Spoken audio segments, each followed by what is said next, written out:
Вкупната сума од 10.944.793 денари, 1 милион денари беа одземени за данок на државата.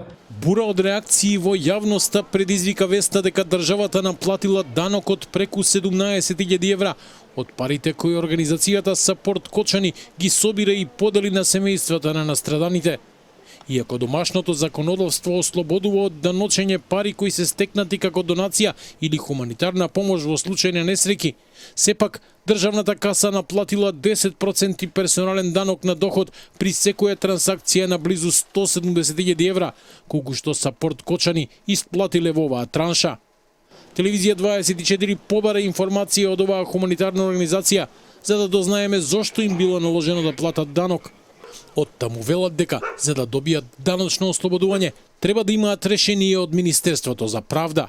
Ние сме новоформирана организација и, за жал, во овој момент не ги исполнуваме условите да го добиеме решението од Министерството за правда за даночно ослободување.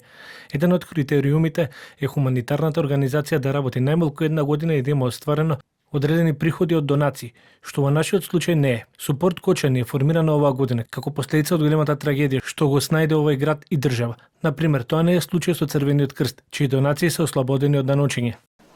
Ова не е прв пат Сапорт Кочани при исплата на хуманитарна помош да плати персонален данок, откако на почетокот на септември на семејствата на настраданите им се поделени близу 140.000 евра, при што е платен персонален данок од 14.000 евра.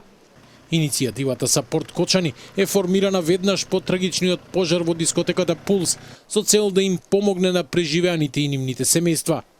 Во неа се вклучени околу 30 волонтери, меѓу кои млади кои на 16 март биле присутни во клубот. Во овие 8 месеци од иницијативата спроведоа неколку хуманитарни активности, меѓу кои и 3 пратки компресивна облека наменета за лица кои го преживеа пожарот. Како што објаснуваат од Сапорт Кочани, оваа специјална облека помага за правилна рехабилитација и побрзо заздравување на повредените. Во трагедијата загинаа 63 лица, а повеќе од 200 беа повредени.